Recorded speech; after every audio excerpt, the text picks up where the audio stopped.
O Senhor esteja convosco. Proclamação do Evangelho de Jesus Cristo segundo Mateus.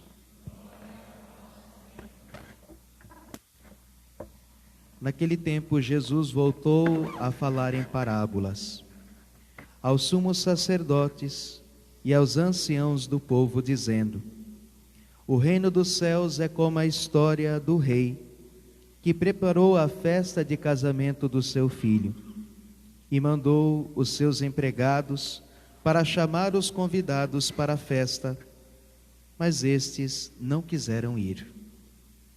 O rei mandou outros empregados, dizendo: dizei aos convidados: já preparei o banquete, os bois e os animais cevados já foram abatidos e tudo está pronto.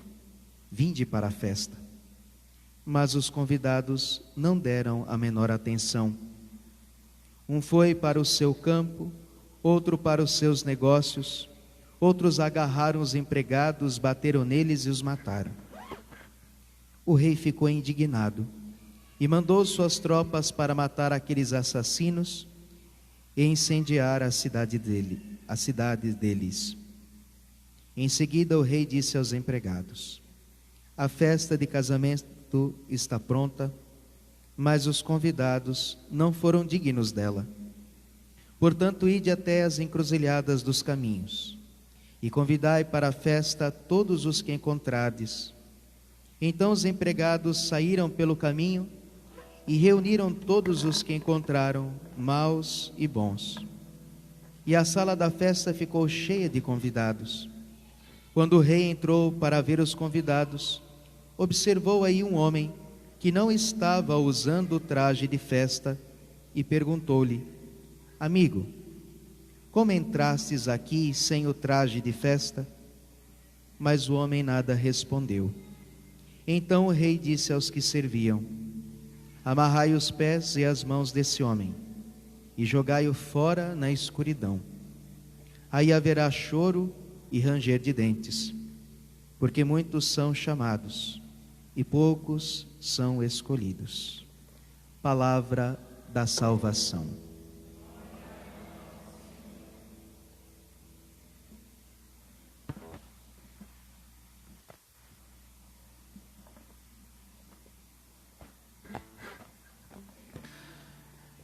Caríssimos, este banquete, este rei, esta festa de casamento é a história da salvação. Esta grande festa matrimonial, esponsal, nupcial, é a grande festa eterna que Deus está preparando e já preparou para toda a humanidade no reino dos céus. Nós somos chamados para isso. Nosso Senhor Jesus veio a este mundo e já começou esta festa. Quando nosso Senhor Jesus desceu do céu e assumiu a nossa carne humana, aconteceu um matrimônio entre a humanidade e a divindade. Uma união, porque matrimônio é isso, é uma união de dois num só. Nosso Senhor Jesus Cristo, na sua pessoa divina, uniu as duas naturezas, a natureza divina e a natureza humana. Então houve as núpcias do Cordeiro, Jesus, o Cordeiro de Deus, que veio, se imolou por nós, preparou esta festa de casamento, e Ele mesmo foi imolado para a nossa salvação e para o nosso alimento. Então acontece duas coisas. Ao mesmo tempo que Deus nos chamou, nos convocou para esta grande festa da salvação, para esta grande janta da redenção, que será plena no céu, como vai mostrar o livro do Apocalipse, que vai usar justamente esta imagem, que o céu vai ser a grande núpcias do Cordeiro. Mas ao mesmo tempo que Deus está nos preparando uma festa no céu. Esta festa, como eu já disse, já foi inaugurada aqui na terra, que é o mistério pascal de nosso Senhor Jesus Cristo, que está centrado no santo sacrifício da missa. Deus se dará a nós no céu, esse será o banquete.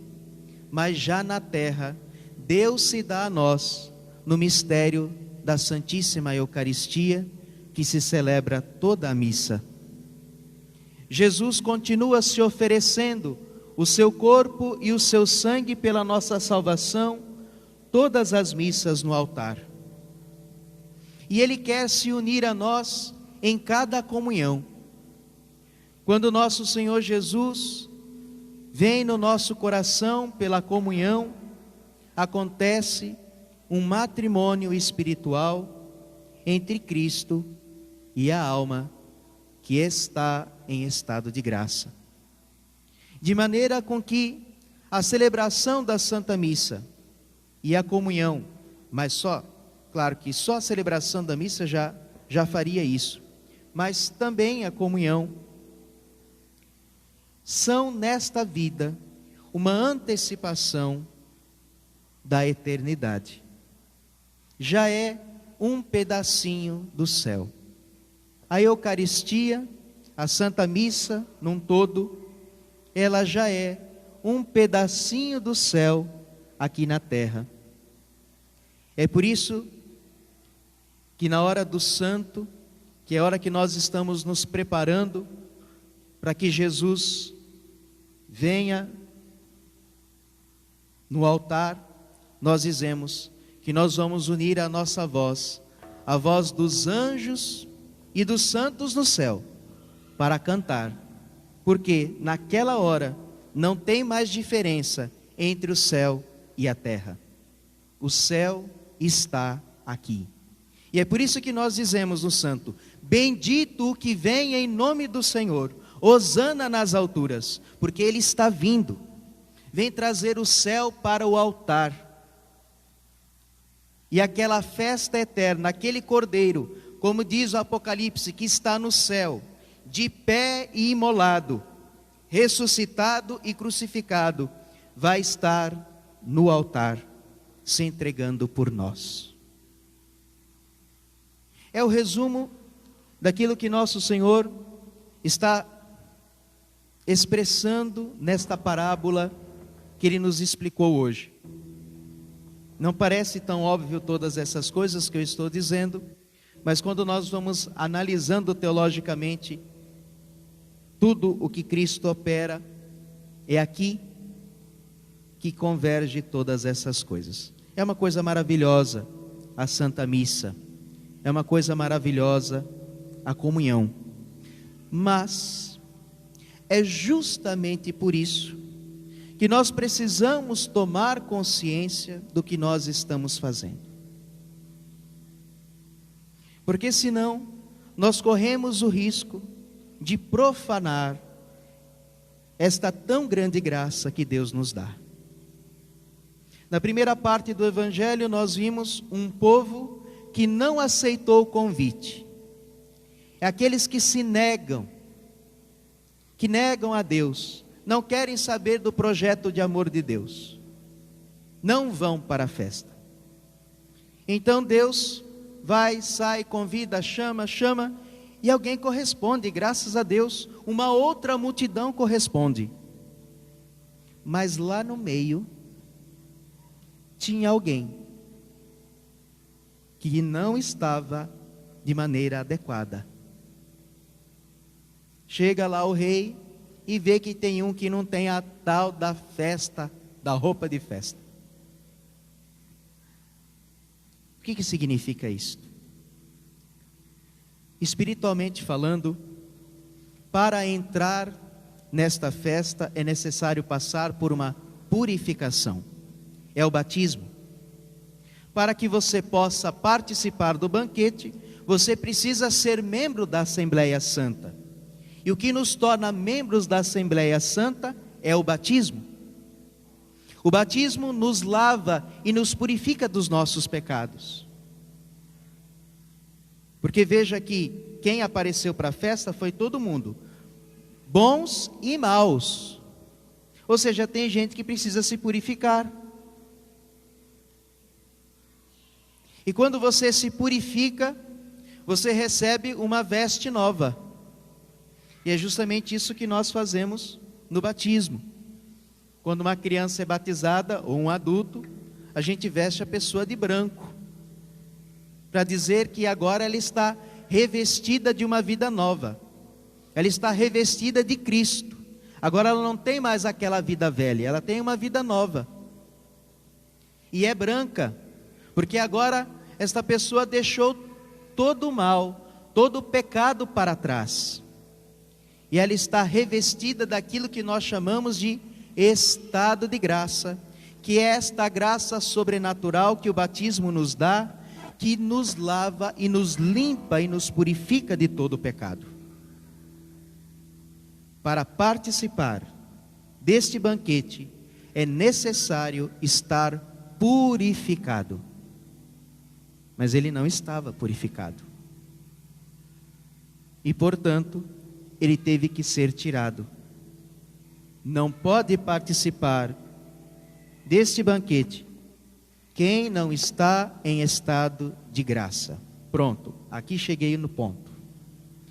É justamente este cuidado que nós precisamos ter quando nós vamos receber Jesus na comunhão. Isto é uma coisa, catequese de primeira comunhão, mas é uma coisa que está ficando relativizada. E ainda mais porque, infelizmente, tem padre e bispo louco hoje na igreja, que diz que pode tudo. E se nós não estivermos firmes na verdadeira fé, nós seremos enganados por pastores que estão sendo infiéis. Eu acho engraçado hoje na igreja, porque tem uma moda de proibir as pessoas de comungar na boca e de joelhos. Virou uma moda agora aqui no Brasil, que os padres negam. Se uma pessoa vem e comunga de joelhos, os padres negam a comunhão. Ou você fica de pé ou não te dou a comunhão. Mas se tem uma pessoa que está amaziada, ele diz, não, pode comungar. Porque Jesus é para todos. Não pode comungar de joelhos. Não pode comungar na boca. Mas em pecado pode. Que mundo que nós estamos vivendo? Então nós precisamos voltar a nos lembrar das verdades de fé. Para receber a Santa Comunhão, é necessário estar em estado de graça, ou seja, não estar em pecado. Veja, vamos ler o que está no Catecismo. 1415.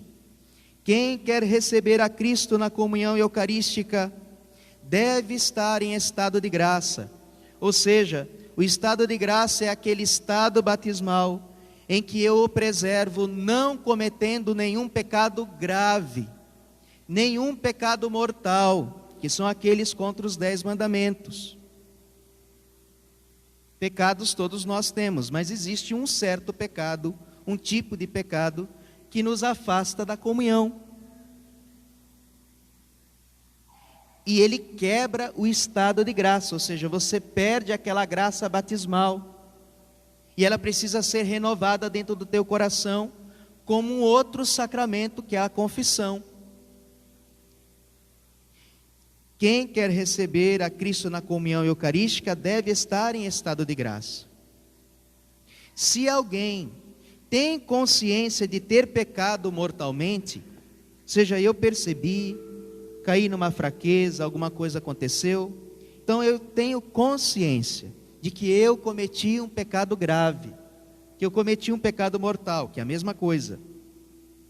Não deve comungar a Eucaristia sem ter recebido previamente, ou seja, antes, a absolvição no sacramento da penitência. Essa é a doutrina de sempre.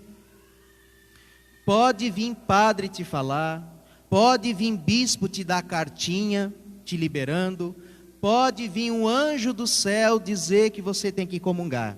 pode vir um sentimento profundo, uma vontade, um desejo, uma coisa louca. Se você tem consciência de estar em pecado, e você sabe disso, não comungue. Vá lá, procure a sua confissão, faça uma boa confissão, não deixe de vir na missa, tem que vir. Se a gente está em pecado, a gente não pode deixar de rezar, porque tem gente que é assim, cai no pecado e deixa de rezar, e não vem mais na missa, não reza, e fica pior ainda. Quem estiver em alguma situação de pecado, tem que rezar mais ainda. E pedir a Jesus a misericórdia. E Jesus é bom, nos dará a sua graça, estenderá a sua mão. Mas a gente precisa fazer nossa parte. Quando tiver uma oportunidade, procure o sacramento da confissão e volte à comunhão. O mundo não vai acabar se ficar alguns dias sem comungar.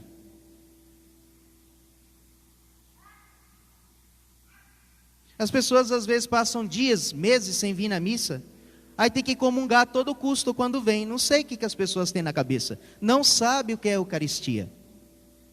Acha que é uma coisa. Gente, você está recebendo uma pessoa, Deus não é besta. Deus não vai te dar nada se você comungar de qualquer jeito. Comunhão não é uma benção. Ah, eu comungo e Deus me dá qualquer coisa. Deus não dá nada.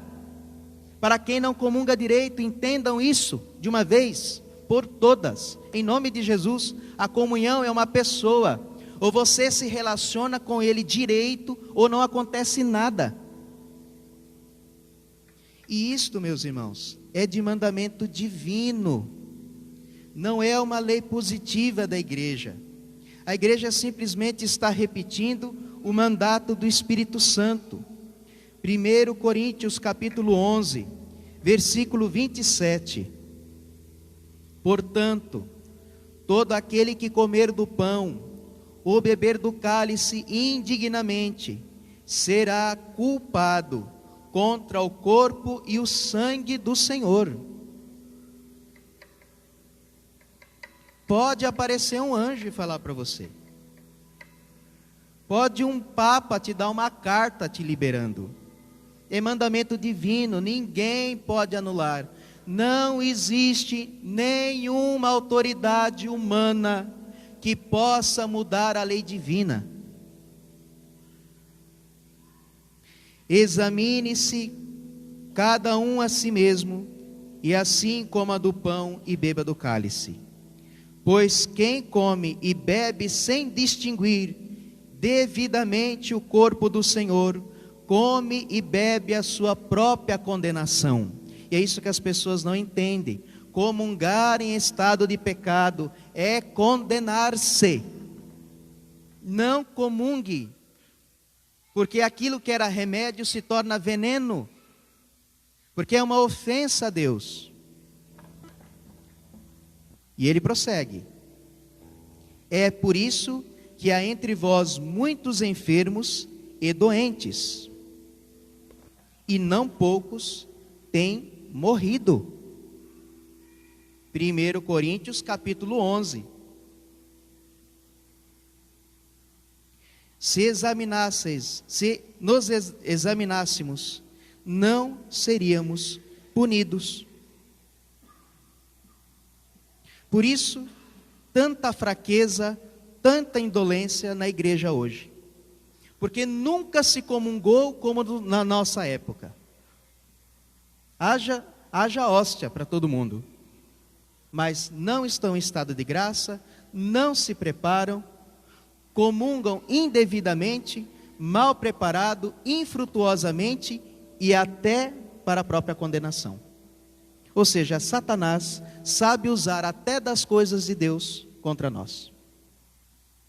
Se nós não estivermos firmados na verdadeira doutrina, se nós não estivermos firmados na palavra e termos a coragem de seguir o ensinamento de sempre da igreja, nós vamos bagunçar a nossa vida espiritual, nós vamos bagunçar a nossa igreja, nós seremos condenados ao inferno e acharemos que estamos agradando a Deus. É isso que está acontecendo hoje.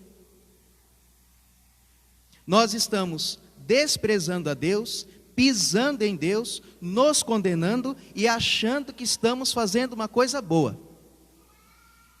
Tenho que dizer isso, porque daqui para frente a confusão na igreja será grande, lhes aviso. Vem bomba por aí. Só começou. Já começou na Alemanha. Tudo pode. Vai começar aqui também. Porque já fazem. Padre que não fala publicamente, mas particularmente sai liberando todo mundo para comungar. E publicamente proíbe quem está em estado de graça de comungar de joelhos. Bonito para a cara deles. Eu sou padre, conheço essa raça. Nós precisamos nos firmar na verdade. Chega disso. Chega. Haverá no fim um pequeno rebanho. É difícil viver o evangelho, sim. É difícil ser católico, sim. Seja bem-vindo à verdadeira igreja. Porque falsas igrejas haverão muitas. E até dentro da verdadeira haverá uma falsa. Porque como diz São Paulo e toda a Sagrada Escritura nos confirma, antes da vinda do Senhor virá a apostasia. A apostasia é o abandono da fé dos crentes. Nossa Senhora em La Salete avisou isso, Nossa Senhora de Fátima avisou isso. A fé será abalada na igreja, dentro da igreja, porque quem está fora não tem fé.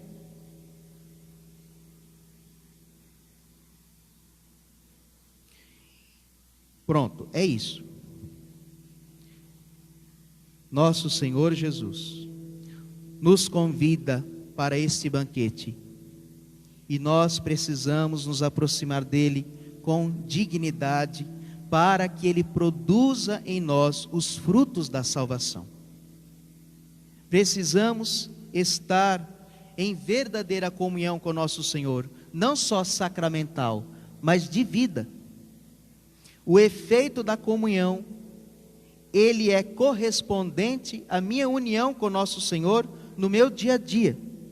Se eu faço a vontade de Deus, a minha comunhão é eficaz. Se eu não faço o que Cristo quer, a minha comunhão não é eficaz, não tem como. Portanto, levemos estas coisas a sério, para que nós não tenhamos que ser jogados na escuridão, aonde haverá choro e ranger de dentes.